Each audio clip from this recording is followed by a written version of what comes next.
They called him the Shuffler. For 3 years, Nurse Elias Vance had shuffled through the pristine, mercilessly lit halls of St. Jude's Mercy Hospital, a ghost in sea-green scrubs. He was the one you called to clean a spill, to change a bedpan, to calm a delirious patient with his low, raspy voice. He was slow, methodical, with a pronounced limp that favored his right leg and a left hand that was a roadmap of scarred, tight skin. The younger nurses gossiped, the senior ones dismissed him, and the doctors didn't see him at all. He was furniture, useful but silent. They didn't know about the sand, the screaming, the concussive roar of a Black Hawk's rotors. They didn't know the scars on his hand were from pulling a pilot out of burning wreckage. They didn't know the limp was from a piece of shrapnel he'd taken after performing a field amputation under enemy fire. They didn't expect the day would come when the thin veneer of their controlled, sterile world would be ripped away, leaving only chaos. And in that chaos, they wouldn't need a surgeon in a $5,000 suit. They would need a monster. They would need the Angel of Mosul. Elias Vance wasn't a shuffler. He was a weapon held in reserve. The day it all ended and began started like any other, with the voice of Dr. Alastair Finch. It was a voice engineered for condescension, smooth and resonant, a tool he wielded with more precision than any scalpel. "Vance, are you deaf as well as lame?" Finch's voice echoed in the sterile confines of Trauma Bay 3. He stood, a portrait of clinical arrogance, his silver-streaked hair perfectly coiffed, the cuffs of his bespoke shirt peeking from the sleeves of his immaculate white coat. On his wrist, a Patek Philippe gleamed under the surgical lights, a silent testament to the vast gulf between his world and Elias's. Elias, on his knees, didn't look up. He was meticulously cleaning a small puddle of saline from the polished linoleum floor. His movements were deliberate, economical. There was no wasted motion, a habit beaten into him by circumstances far more demanding than a surgeon's ire. "No, sir." Elias's voice was a low rasp, barely disturbing the air.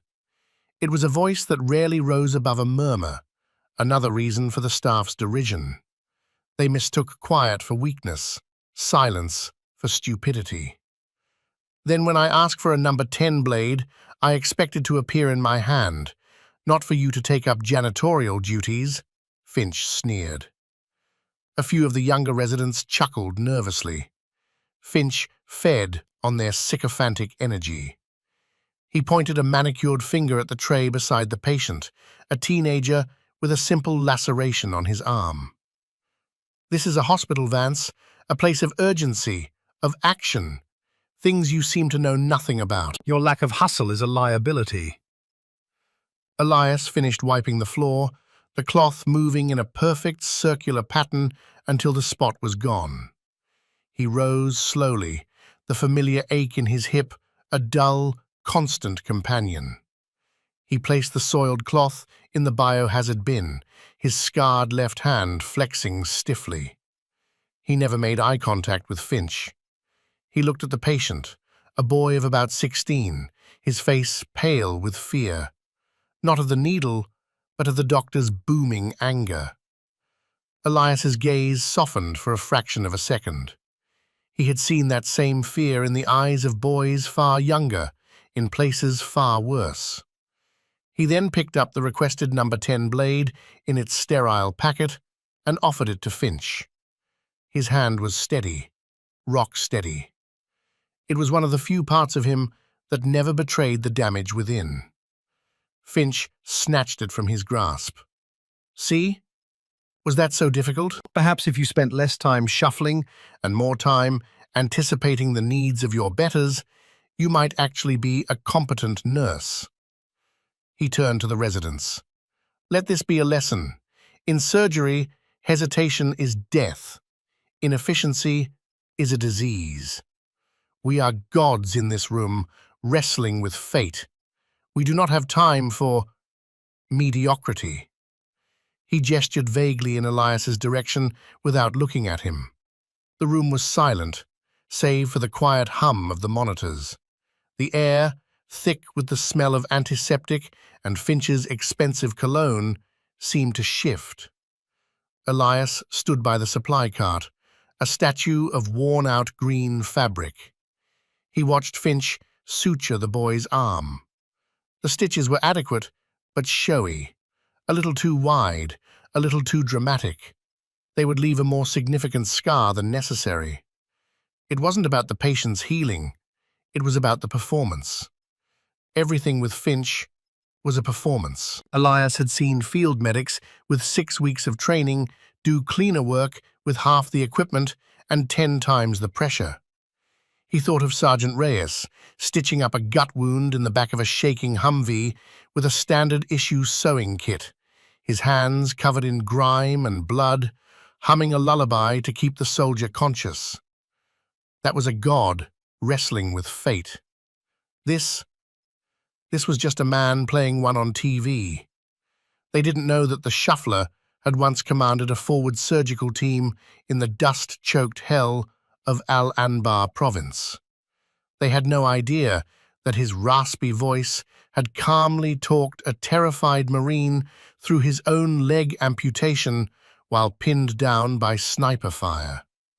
They didn't know that the Angel of Mosul was a name whispered with a reverence usually reserved for saints, a name given to him by the Green Berets and Delta operators he had pulled back from the brink of death time and time again. They saw a slow, quiet, broken-down nurse. They had no idea that under the shabby scrubs and the quiet demeanor was a man who had held the line between life and death with his bare, scarred hands. And that line was about to be drawn right through the heart of St. Jude's Mercy Hospital. The performance was almost over. The real thing was about to begin. The hospital's ecosystem orbited Dr. Finch. He was the sun, and the rest of the staff were planets held in his gravitational pull, some by fear, some by aspiration. His office on the surgical floor was a monument to his ego, all dark mahogany and leather with framed diplomas from Johns Hopkins and Harvard arranged like hunting trophies. He would hold court there, regaling junior staff with tales of his supposed brilliance, his voice booming down the hallways. His cruelty was a calculated tool, used to weed out anyone who might question his authority. And Elias Vance was a favorite target. His quiet competence was an affront to Finch's loud mediocrity. His refusal to be baited, his maddening calm, was like a stone in the surgeon's polished shoe. "Brenda, did you see him today?" Finch asked later that morning, leaning against the nurse's station, sipping from a ridiculously small espresso cup. Nurse Brenda, a woman whose ambition had long ago curdled into bitterness, looked up with a conspiratorial smile. "The Shuffler? Honestly, Doctor, I don't know how he's still employed. He moves like he's wading through mud. I had to ask him 3 times for a simple saline drip for Mrs. Gable." Finch took a dramatic sip. "It's a question of standards. This is St. Jude's Mercy, not some back-alley clinic. We have a reputation, a brand. Donors, Brenda, they don't want to see that." He gestured down the hall, where Elias was patiently helping an elderly man into a wheelchair, shuffling around their multi-million-dollar trauma wing. It lacks urgency. It projects weakness. They didn't know that Elias's shuffling was a carefully managed gait to conserve energy and minimize the grinding pain from the shrapnel still embedded too close to his femoral artery for safe removal. They didn't know his methodical slowness was born from a place where one wrong, hasty move could trip a pressure plate or alert a sniper. It wasn't a lack of urgency, it was an excess of control. It was the economy of motion of a man who knew that every calorie of energy, every beat of the heart, was a resource to be husbanded for the moments that truly mattered. Elias settled the old man, Mr. Henderson, into the wheelchair, carefully arranging the blanket over his frail legs. "There you go, sir. Nice and comfortable." "Thank you, son," the old man wheezed, his hand a bundle of paper-thin skin and blue veins. "You're the only one who doesn't rush me." "No need to rush, Mr. Henderson. We'll get you down to radiology at our own pace," Elias said, his voice a low, comforting rumble. He pushed the chair, his limp more pronounced after the morning's kneeling. As he passed the nurse's station, he heard Brenda's sharp, mocking laugh and Finch's dismissive snort. He felt their eyes on his back, a familiar sensation. For a moment, the harsh fluorescent lights of the hallway flickered in his vision, replaced by the blinding, white-hot sun of the Iraqi desert. He could feel the grit of sand in his teeth, the weight of his body armor, the suffocating heat. A memory, sharp and unwelcome, flashed behind his eyes. A young ranger, face covered in dust and blood, gasping, "Don't leave me, Doc!" Elias blinked, and the desert was gone. He was back in the sterile, air-conditioned corridor of St. Jude's. The memory left a metallic taste in his mouth, the phantom smell of cordite and iron. He pushed the wheelchair forward, his scarred hand gripping the handle. The scars tightened, pulling at the skin. He remembered the heat, the searing pain as he'd shoved his hand into the twisted metal of the cockpit to unlatch the pilot's harness, the flames licking at his arm. The pilot had lived. Elias had gotten a new set of scars and a quiet commendation he kept in a shoebox under his bed. Finch watched him go, a look of profound distaste on his handsome face. "It's a disgrace," he muttered to Brenda. "I'm going to have a word with administration. We're running a world-class surgical department, not a retirement home for broken soldiers." Brenda nodded eagerly, her expression one of rapt agreement. They had no idea they were mocking a man who wore the Distinguished Service Cross. They didn't know he had declined the Medal of Honor because he felt he hadn't done enough that day. They saw a broken man. They were blind to the fact that the strongest steel is forged in the hottest fires, and often bears the marks of its tempering. Elias Vance was tempered steel, hidden beneath a veneer of fatigue and shabby green scrubs. And the pressure was building. Steel, when put under enough pressure, doesn't just bend, it snaps. The accumulation of slights was a slow, steady poison. It wasn't one single event, but 1,000 tiny cuts. Finch mocking his limp in front of a patient's family. Brenda forgetting to add him to the lunch order. A resident spilling coffee on his shoes and not bothering to apologize. Elias absorbed it all with the same stoic calm. He was a rock in a river of contempt, and the water simply flowed around him. But even rocks eventually wear down, or sometimes they divert the river entirely.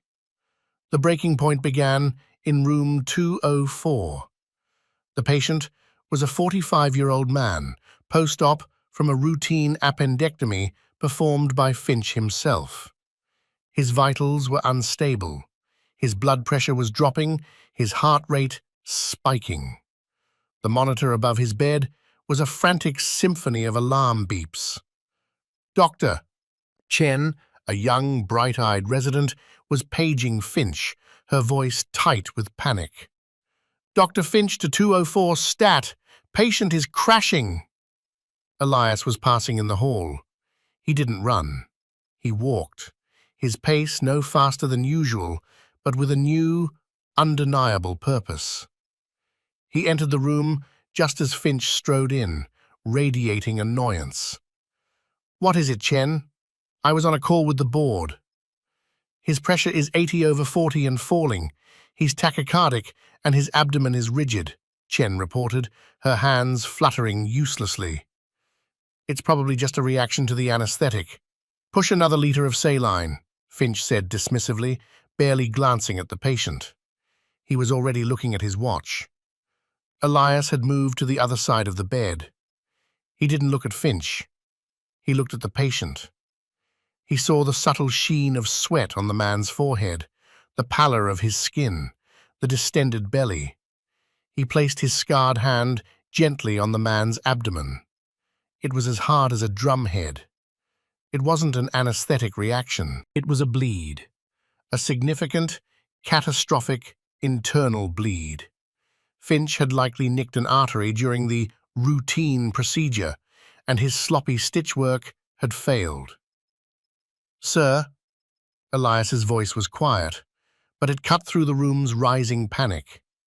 "He's bleeding out. His abdomen is full of blood. We need to get him back to the OR now." Finch turned, his face a mask of fury. "Are you questioning my diagnosis, nurse? I said it's the anesthetic. You will follow my orders, or you will be out of a job. Now push the saline." "Pushing saline will just increase the pressure and make him bleed faster, sir," Elias stated, not as an opinion, but as a fact. "He has maybe 10 minutes before he goes into irreversible shock." "That's it. You're finished, Vance," Finch roared. "Your insubordination is going to kill this man. Chen, get security. Get him out of my hospital." But Dr. Chen was staring at the monitor. The man's blood pressure had just plummeted to 70/30.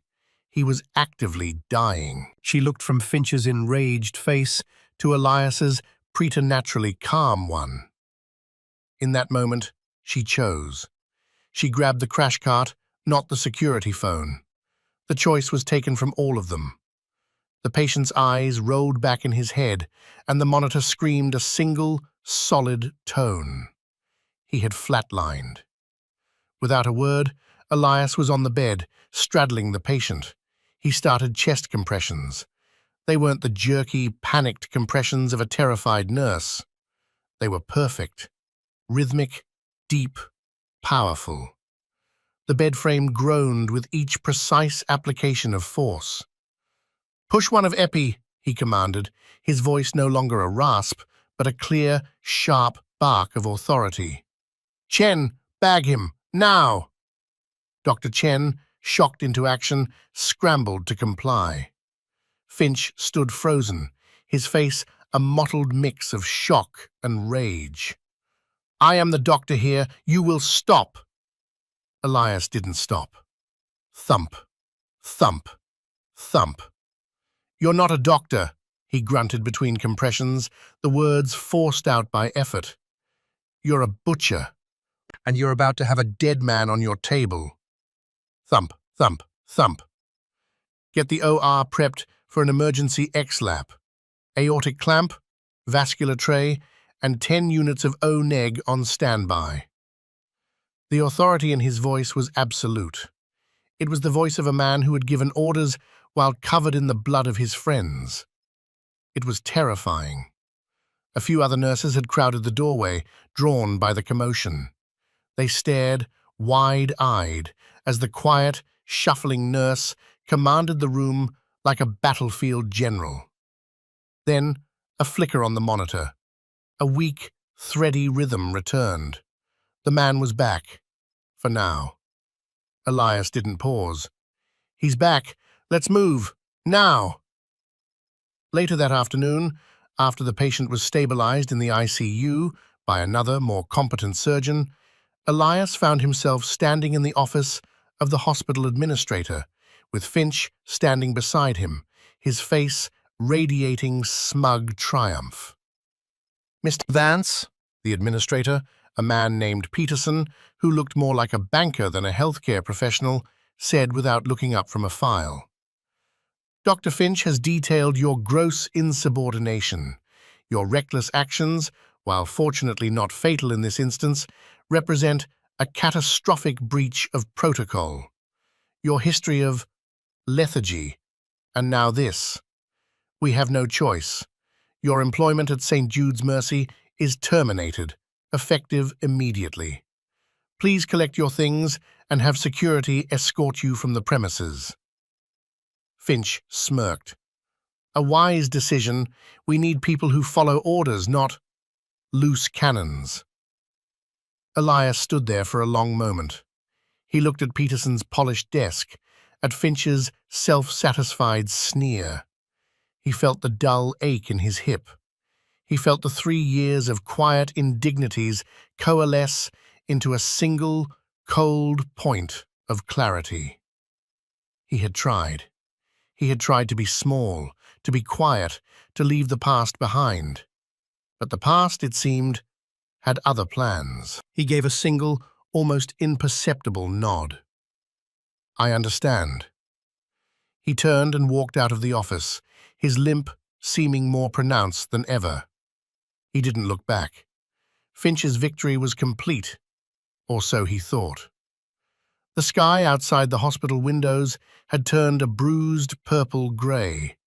A storm was rolling in, the wind beginning to press against the glass with a low moan. Elias Vance stood in front of his locker in the male changing room, the metallic tang of finality in the air. The room was empty, the low hum of the ventilation system the only sound. He methodically emptied the contents of the small metal space. A spare pair of worn-out running shoes, a dog-eared copy of Meditations by Marcus Aurelius, a half-eaten protein bar. He moved with the same deliberate slowness that had earned him so much scorn, a stark contrast to the chaos that was about to be unleashed upon St. Jude's Mercy. He was folding his shabby green scrubs, placing them on the bench, when the first siren began to wail in the distance.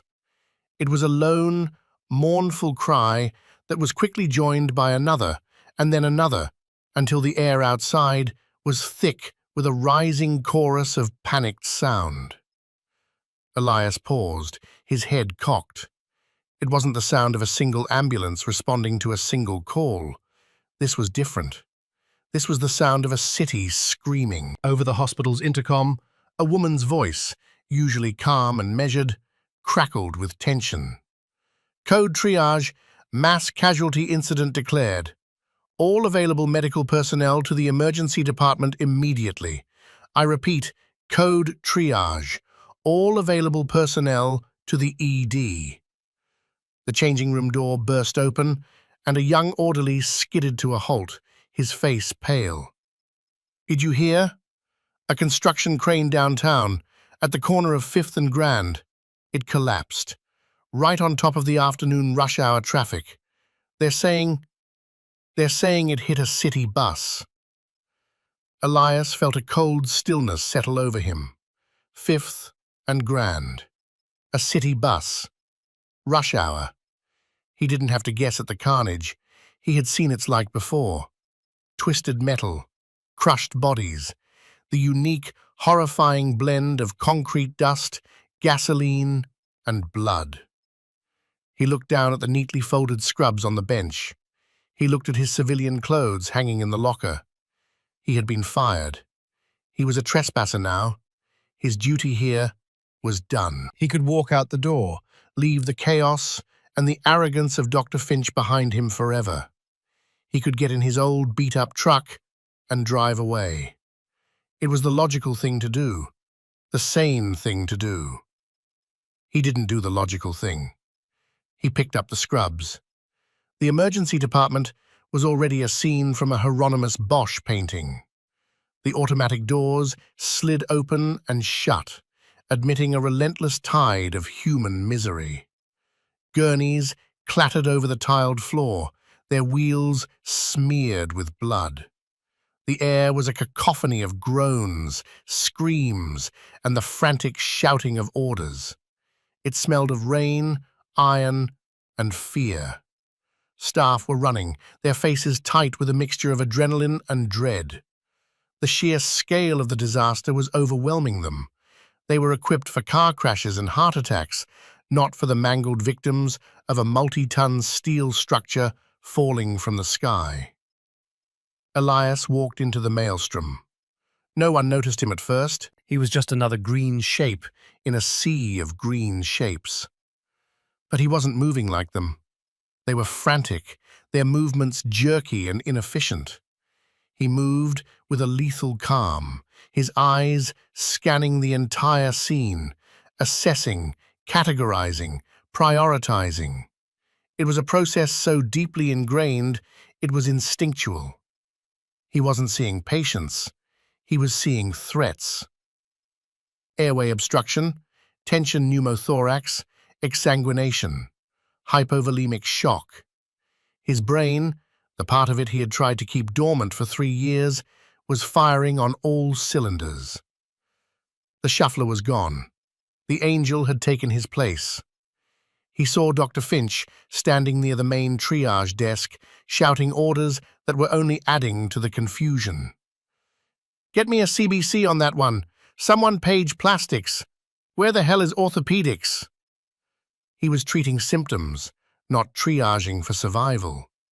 He was a conductor trying to lead an orchestra in the middle of an artillery barrage.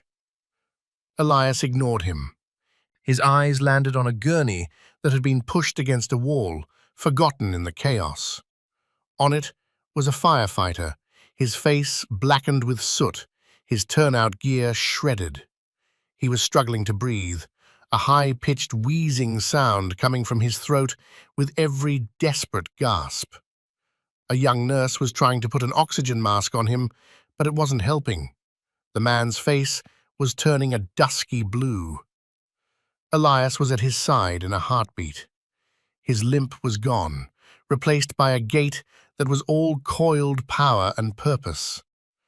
"What are his injuries?" he asked the nurse, his voice low but carrying with an intensity that made her flinch. "Crush injury to the chest. He was pinned," she stammered. "We can't get his O2 sats up." Elias didn't need to look at a monitor. He ripped open the man's soot-covered shirt. He saw the paradoxical movement of his chest, one side rising while the other sank. Flail chest. But that wasn't the immediate threat. He saw the man's trachea, deviated, pushed far to one side. His neck veins were distended like thick ropes. Tension pneumothorax. Air was filling his chest cavity with every breath, crushing his lung and his heart. He had seconds. "I need a 14-gauge needle and an antiseptic swab." "Now," Elias commanded. The nurse stared at him confused. "But Dr. Finch said—" "There's no time for Dr. Finch." Elias's voice was a whip crack. "He's about to code. Get me the needle." His gaze was so intense, so utterly commanding, that the nurse scrambled to the nearest supply cart without another word. Elias tore open the packet, his scarred hand moving with a surgeon's grace. He swabbed a spot on the firefighter's chest, second intercostal space, mid-clavicular line, a location he could find in his sleep. The firefighter's eyes were wide with terror, pleading. "It's okay," Elias said, his voice dropping back to that low, reassuring rumble, the voice that had calmed dying boys on dusty battlefields. "I've got you. Just hold on." Then, with a smooth, practiced motion, he plunged the large-bore needle deep into the man's chest. The result was immediate and dramatic. There was a loud hiss, like air escaping a punctured tire. The firefighter's body convulsed, and then he took a deep, shuddering, true breath. The dusky blue of his skin began to recede, replaced by a flush of life-giving pink. The tension in the man's face slackened. His eyes, moments before filled with the terror of suffocation, now stared at Elias with dawning, worshipful awe. The young nurse gasped, her hand flying to her mouth. Dr. Chen, who had been struggling with another patient nearby, had stopped, and was staring, her jaw slack. In the middle of the howling chaos of the ER, a small pocket of stunned silence had formed around Elias Vance. He pulled the catheter, secured it, and stood up. He hadn't just saved a life. He had done it with an authority and a speed that was otherworldly. It wasn't the action of a nurse. It wasn't even the action of a doctor. It was the action of a specialist, a master of trauma. He turned, his eyes already scanning for the next patient, the next threat. The room was full of them. His work was just beginning. The spell was broken by Finch's enraged bellow.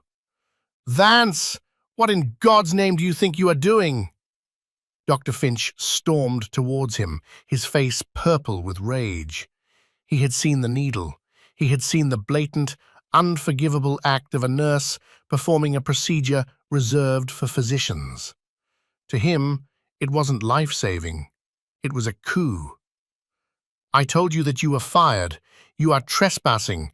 You just assaulted that patient. Security!"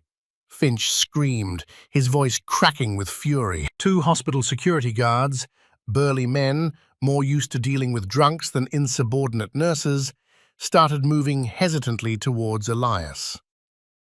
Elias didn't even look at Finch. He turned to the stunned nurse beside him. "He needs a chest tube. Now, get a trauma surgeon to put one in, a real one. Page Dr. Morrison."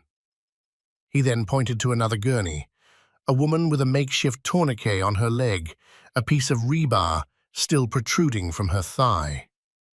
"She's next. She's going to lose that leg if we don't get her to an OR in the next 20 minutes. Get her typed and cross-matched for 10 units. His voice was calm, clear, and utterly dominant. The nurses and residents around him, who had been running in circles under Finch's panicked and contradictory commands, now stood still, their heads turning to Elias as if he were a magnetic pole.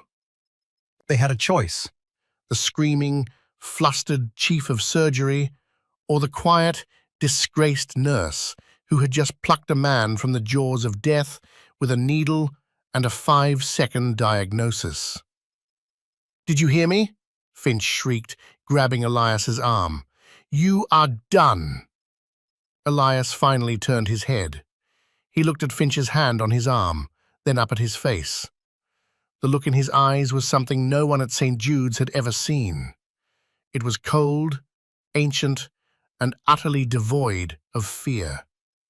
It was the look of a man who had faced down armed insurgents and stared into the open chests of his comrades.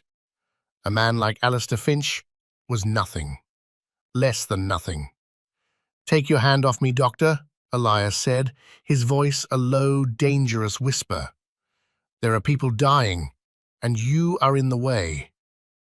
The sheer, unadulterated menace in that quiet statement made Finch recoil as if he'd been burned. He actually took a step back.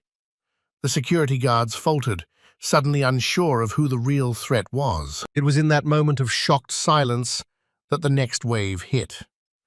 Paramedics burst through the doors with a new gurney, moving with frantic speed. "We need a surgeon, now! Jane Doe, crush and penetrating trauma to the abdomen, unstable. Pressure is bottoming out." On the gurney was a woman, unconscious, her face ashen. Her abdomen was a mangled mess, and a jagged piece of twisted metal was embedded just below her ribcage. Blood was everywhere. It was a mortal wound. Anyone could see it. Finch, desperate to reassert his authority, puffed out his chest. "Bring her to Trauma 1. I'll take it." He strode towards the bay, shouting for instruments. Elias took one look at the patient and knew. Finch would kill her. His ego and shaky hands were a death sentence. The wound was too complex, too close to the major vessels. It required a level of skill Finch simply did not possess. Elias started moving towards Trauma 1, a grim determination on his face. "Doctor." Chen intercepted him. "What are you doing? He'll have you arrested," she whispered, her eyes wide with fear for him. "He's going to clamp the wrong vessel. He'll panic, and she'll bleed out on the table," Elias said, his eyes locked on the trauma bay doors. "I've seen this injury a dozen times. I'm not going to let it happen again." He pushed past her and walked into Trauma 1. The doors swung shut behind him. Inside, Finch was barking at a terrified scrub nurse. "Gown me! Gloves! Get me a laparotomy tray, and get him out of here!" He pointed a trembling finger at Elias. Elias ignored him and went straight to the patient. He placed 2 fingers on her carotid artery. It was a faint, thready whisper. "Sir, you can't open her up here," Elias said, his voice level. "She's too unstable. She'll exsanguinate the second you release the abdominal pressure. She needs a resuscitative endovascular balloon occlusion of the aorta, a Reboa catheter. You need to thread it up her femoral artery and inflate the balloon to stop the bleeding from above before you even think about cutting." Finch stared at him, his mouth agape.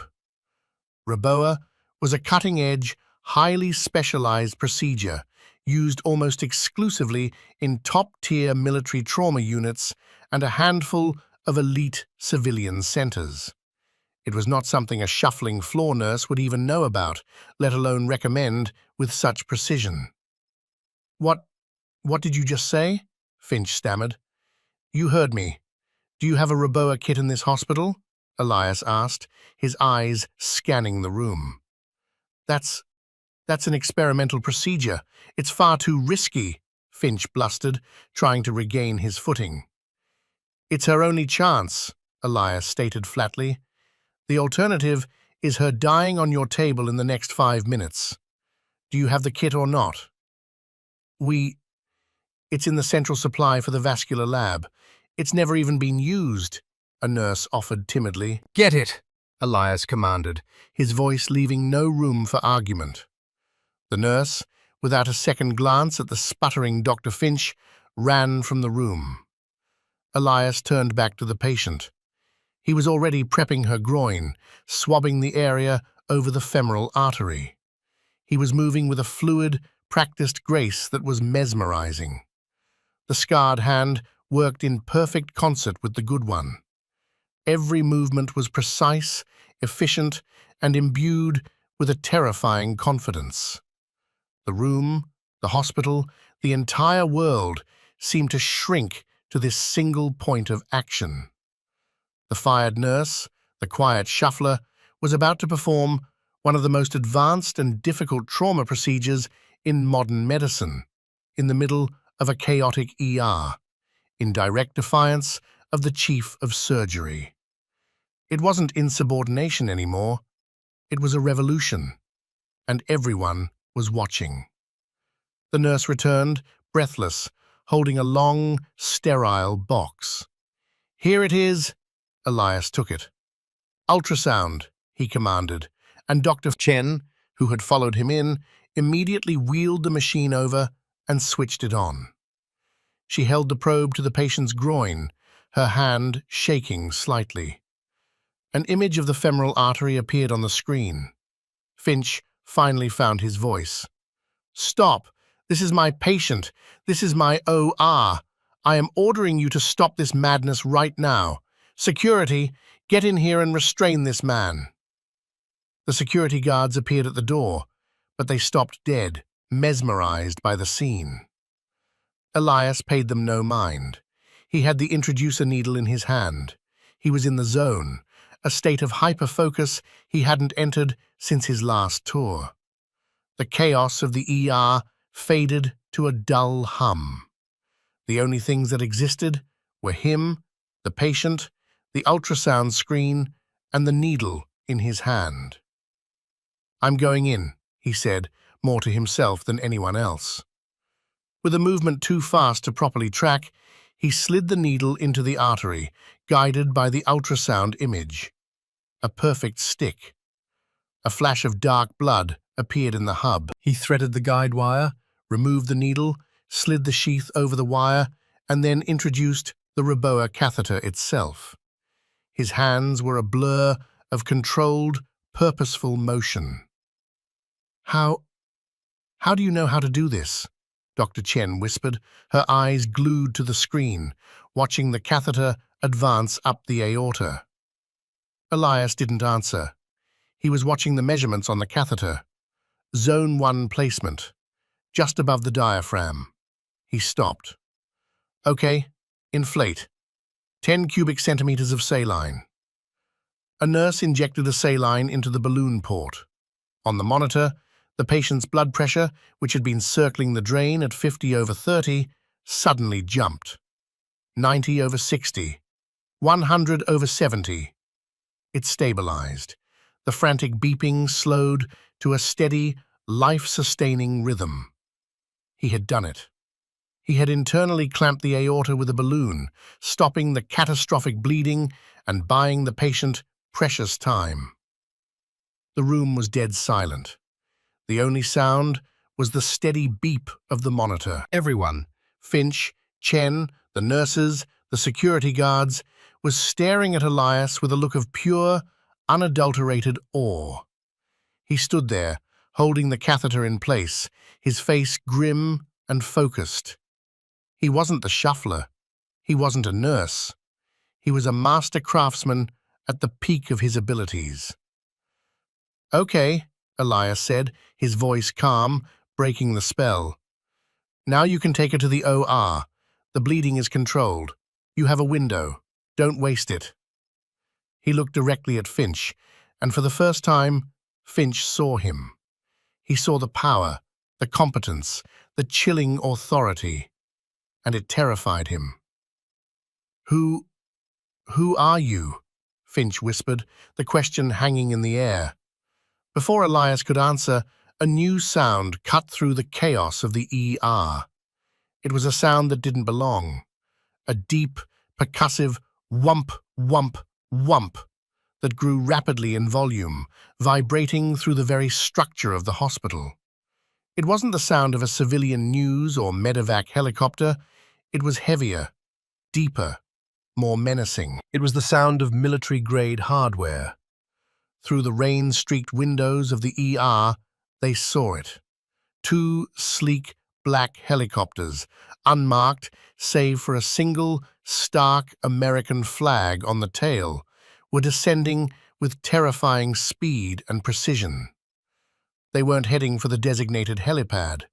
The lead helicopter, a UH-60 Black Hawk, was hovering directly over the ambulance bay, its rotor wash blasting rain and debris in all directions.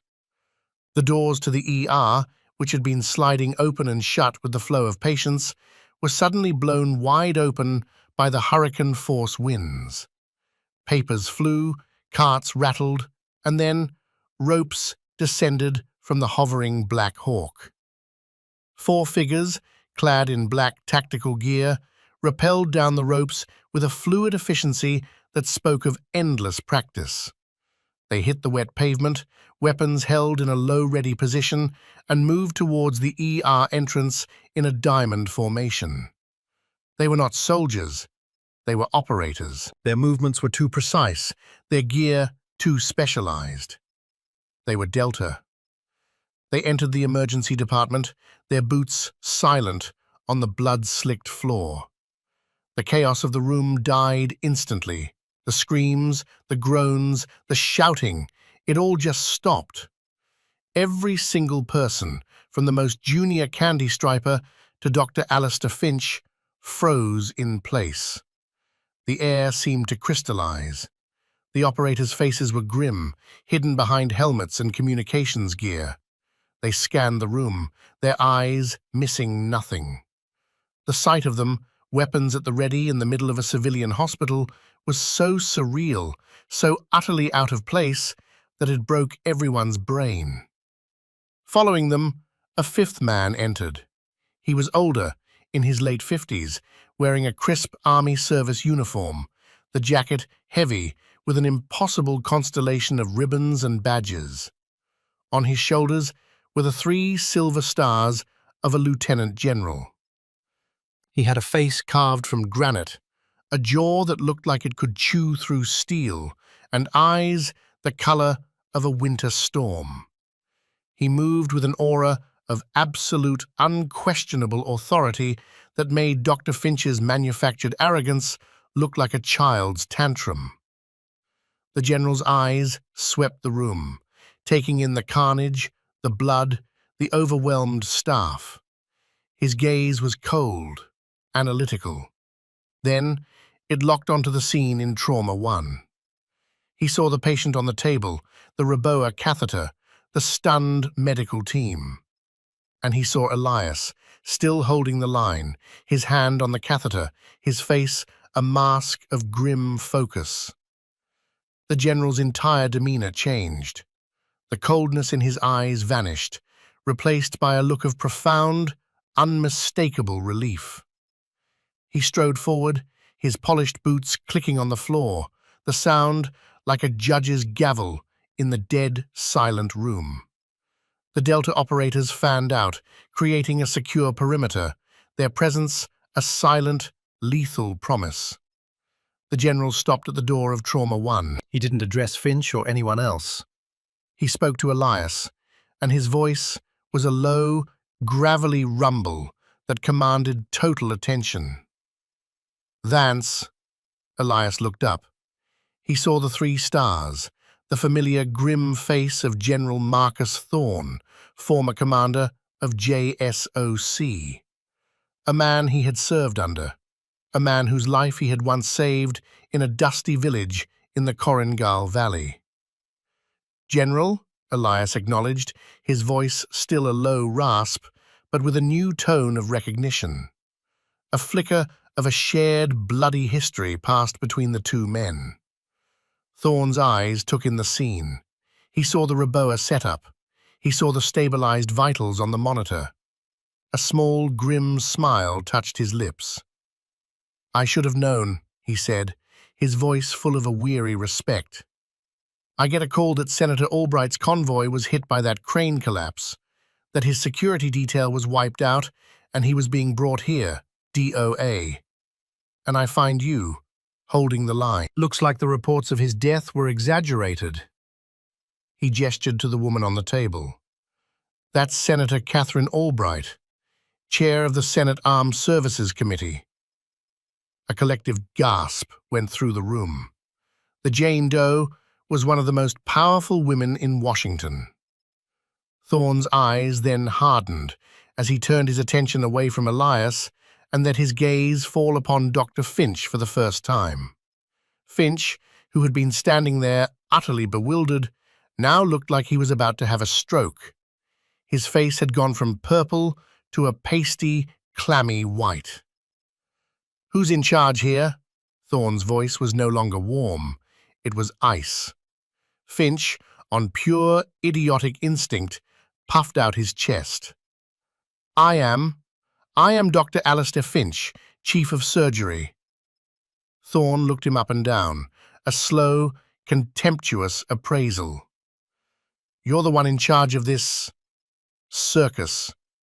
It wasn't a question. He then gestured with his chin towards Elias. "And who is he?" Finch saw his chance, his moment to reclaim his narrative, his authority. His brain, addled by fear and ego, made its final, fatal miscalculation. "That man is a disgraced, insubordinate nurse named Vance. I fired him this morning for gross incompetence and a complete lack of urgency. He has no authority here. He's been interfering with patient care all afternoon. In fact, General, he assaulted the senator against my direct orders. I was just having him arrested when you arrived." The silence that followed this declaration was absolute. It was a suffocating, crushing void. The Delta operators didn't move a muscle, but the temperature in the room dropped another 20 degrees. Dr. Chen looked like she was going to faint. General Thorne stared at Finch. He didn't raise his voice. He didn't have to. The quiet menace that radiated from him was more terrifying than any shout. "You fired him," he repeated, his voice dangerously soft. "For a lack of urgency." "Yes, precisely. The man is a liability," Finch said, his confidence growing, misinterpreting the general's quiet as agreement. Thorne took a slow step towards Finch, entering his personal space. Finch tried to stand his ground, but he flinched, his bravado crumbling under the weight of the general's gaze. "Let me tell you who you just fired, Doctor," Thorne hissed, the word doctor dripping with so much scorn it was almost a physical blow. "That is not a nurse. That is Chief Warrant Officer 5, Elias Vance, retired. For 10 years, he was the senior operational medic for the Army's 1st Special Forces Operational Detachment Delta. You might know them as Delta Force. His call sign was Surgeon." Finch's jaw fell open. The blood drained completely from his face. Thorne wasn't finished. He leaned in closer, his voice dropping to a conspiratorial whisper that everyone in the silent room could hear.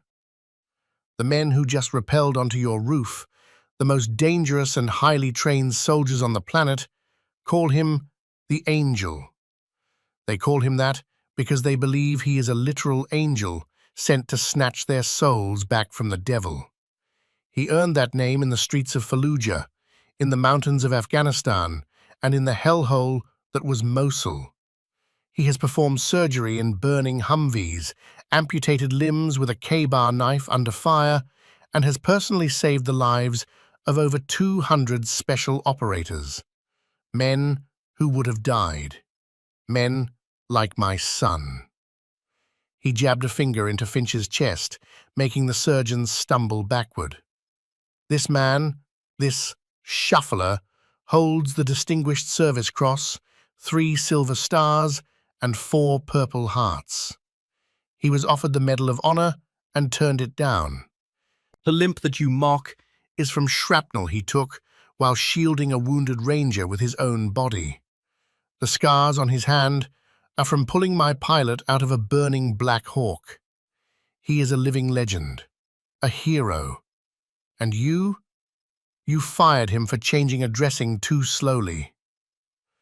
The weight of the general's words descended on the room, crushing Alastair Finch into dust. He looked at Elias, at the quiet man still holding the catheter, and for the first time, he saw the truth. He saw the warrior hidden beneath the tired scrubs. The revelation was so absolute, so devastating, that his legs gave out.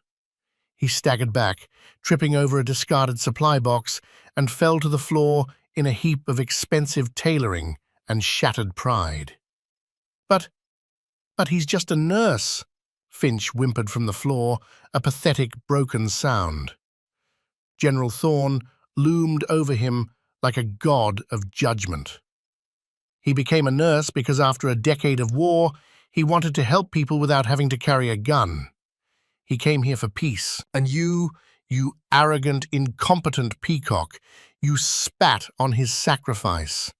You have no idea what urgency is." Thorne looked over at the Delta operators. "When we heard Senator Albright was down and being brought here, we didn't send a medical team. We came for him. The President of the United States, on my recommendation, asked me to find the Angel of Mosul. Because when the stakes are this high, you don't get a doctor. You get the best." Thorne turned his back on the whimpering form of Dr. Finch. He looked at Elias. "Vance, report." Elias didn't miss a beat. His voice was pure military, crisp and clear. "Sir, patient is Senator Albright. Crush and penetrating abdominal trauma. Suspected aortic injury. Placed a Reboa catheter in Zone 1. Achieved hemodynamic stability. She is prepped for immediate exploratory laparotomy. She needs a vascular surgeon, a good one." Thorne nodded. My team has one. They're coming down now. Dr. Eva Rostova. You remember her? From Kandahar. A small, almost invisible smile touched Elias's lips.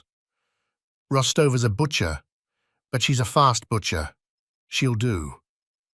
It was the highest form of praise, a piece of dark military humor that only Thorne would understand.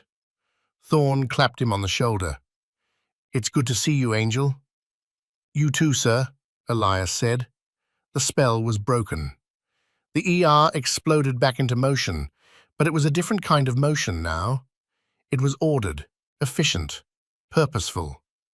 The Delta operator's own medic, a man built like a refrigerator with a calm, knowing face, moved to Elias's side to take over the catheter. Chief, he said, the single word full of reverence. Let me take that. You look like hell. Elias nodded, relinquishing his post. As he stepped back from the table, the staff of St. Jude's Mercy parted for him like the Red Sea. They stared at him, their faces a mixture of shame, guilt, and profound, earth-shattering awe. Nurse Brenda, who had mocked him that morning, was pressed against a wall, looking as if she'd seen a ghost. Dr. Chen was openly weeping, tears of relief and shame streaming down her face. The hospital's CEO, Mr. Peterson, finally arrived, looking harried and panicked, drawn by the incredible news of a general and Delta force in his ER. He saw Finch on the floor, a blubbering mess. He saw the operators, he saw General Thorne, and he saw Elias, the nurse he had summarily fired, being treated with the reverence of a king. General, I don't understand, Peterson began, his voice trembling. Thorne turned his glacial stare on him. You're the administrator who signed his termination papers. Peterson's blood ran cold. Dr. Finch recommended. Dr. Finch is a disgrace to his profession, Thorne cut him off, his voice like grinding rock. And you are a fool for listening to him. The only thing keeping this hospital from being sued into a crater on the ground is the fact that the man you fired was here to save Senator Albright's life. You are going to fix this. You are going to reinstate Chief Vance with full back pay and a formal apology. Then you are going to launch a full investigation into this snake. He kicked Finch's expensive shoe with the toe of his boot. And you are going to strip him of every credential he has. Am I clear? Yes, General, crystal clear, Peterson squeaked, sweating profusely. Finch looked up, his face a pathetic mask of tears and desperation. Please, my career, my reputation. Thorne looked down at him with utter disgust. You have no reputation. You have a brand. And it just went bankrupt. He turned his back on Finch for the last time. The fallen surgeon was left to the mercy of the hospital's security guards, who now looked at him with undisguised contempt. They hauled him to his feet, his protests dissolving into pitiful sobs. The performance was over. The lights had come up, and the audience had seen the actor for what he truly was, a fraud. With Senator Albright handed over to the military surgical team that had descended from the 2nd Black Hawk, a strange calm settled over Elias's corner of the ER. The military machine worked around him with quiet, deadly efficiency. Dr. Rostova, a sharp-faced woman with eyes that had seen everything, gave Elias a curt, professional nod as she was wheeled towards the OR with the senator. Vance, heard you were playing civilian. Knew you wouldn't last. Got bored, Elias rasped back, the adrenaline beginning to ebb, leaving a deep, bone-weary ache in its place. The pain in his hip, forgotten in the heat of the moment, returned with a vengeance. He leaned heavily against a counter. General Thorne dismissed his aide and walked over to Elias, his expression softening. He handed him a bottle of water. You did good, son. Just did the job, sir, Elias said, taking a long drink. The cool water felt like life itself. It's not your job anymore, Elias, Thorne said gently. You earned your peace. Doesn't feel very peaceful, Elias admitted, looking around at the controlled chaos that still filled the ER. The civilian staff were now working with a new vigor, inspired and shamed by what they had witnessed. Dr. Chen was competently directing triage in the main area, her voice clear and confident, a stark contrast to her earlier panic. She had found her courage. Thorne followed his gaze. Sometimes you have to bring the war with you to find the peace. You just reminded a lot of people what really matters. It's not the suit or the title. It's the hands. It's the skill. He glanced down at Elias's scarred left hand, then back at his face. How's the leg? It complains, Elias said with a shrug. I've got a new guy at Walter Reed. A genius with nerve regeneration. I want you to see him. That's an order. For the first time that day, a genuine, weary smile touched Elias's face. Yes, sir. A young nurse, one who had often joined in the quiet mockery, approached them hesitantly. She was holding a fresh pair of green scrubs. Mr. Vance? Sir, she stammered, her face flushed with shame. I just wanted to say, thank you. And I'm sorry. We're all sorry. She held out the scrubs like an offering. Elias looked at her, then at the folded uniform. He simply nodded, accepting both the apology and the clothes. The sentiment was enough. He didn't need their adulation any more than he had needed their scorn. His gaze drifted across the ER. He saw the firefighter he had saved, now resting with a chest tube in place, his breathing easy. He saw the woman with the rebar in her leg, stabilized and on her way to an OR, where a competent surgeon would save her limb. He saw dozens of others, Patients who were now getting the care they needed because he had broken the rules, because he had refused to stay fired.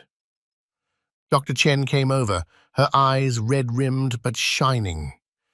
They're taking Dr. Finch's name off the door to the surgical wing, she said quietly. They're bringing him up on charges before the medical board. You didn't just save those people today, Elias. You saved this hospital. Elias just shook his head. He wasn't a hero. He was just a man who knew how to fix things when they were broken. People, systems, it was all the same. You found the bleed, and you stopped it. Thorne put a hand on his shoulder. We're taking the senator to Walter Reed as soon as she's stable. There's a seat on the bird for you. Come back to D.C. with us, away from this place. Elias considered it. The thought of leaving St. Jude's forever was tempting. But then he looked at Dr. Chen's determined face. He saw the young nurses working with a new sense of purpose. He saw the chance for something to be built from the ashes of Finch's career. I think I'll stay, he said. Someone needs to make sure they get it right this time. Thorne studied his face, then nodded in understanding. All right, Angel. Hold the line. He gave Elias's shoulder a firm squeeze, then turned and strode out of the ER, his entourage of silent operators falling into formation behind him. The military storm had passed, leaving a changed landscape in its wake. Elias Vance, the quiet nurse, stood in the center of it all, no longer a ghost, but a pillar. Weeks bled into a month. The sounds of the code triage faded, but the echoes remained, permanently altering the culture of St. Jude's Mercy. Dr. Alistair Finch was gone, a spectre of the past. His name was scrubbed not only from the door, but from the hospital's donor walls.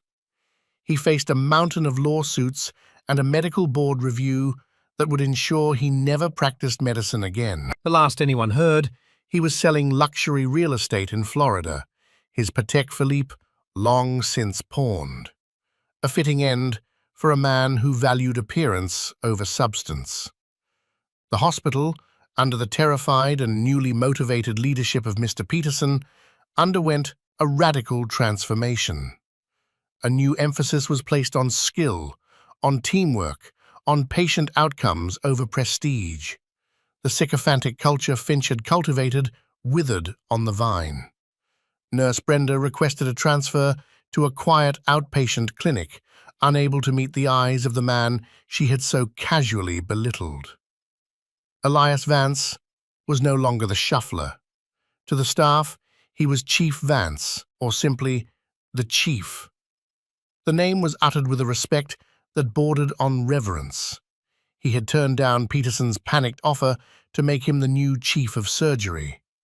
"I'm a nurse, not a politician," he'd rasped, and instead had worked with the board to create a new position, one that had never existed before: Director of Emergency Trauma Response. His new office Was not on the surgical floor with its mahogany and leather.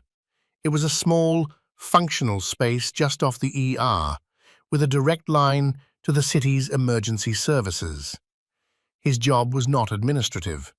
It was to teach, to train, and to be there when things went wrong. He ran drills with the residents, teaching them not just procedures, but the mindset of a combat medic.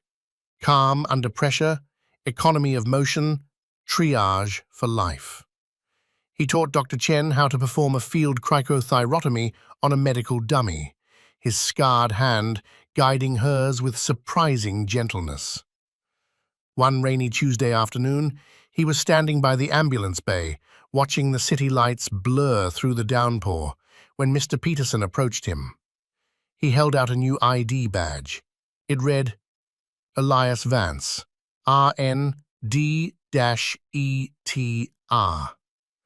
Below the title was a small, newly designed hospital crest.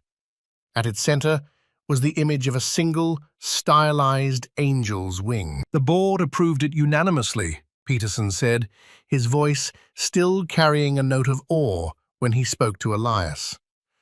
As a permanent part of the hospital's identity, a reminder of what matters. Elias took the badge. He looked at the wing, a quiet, symbolic acknowledgement of a past he had tried to bury. He thought of the name whispered in the dust of Mosul. Maybe he couldn't outrun the past. Maybe he wasn't supposed to.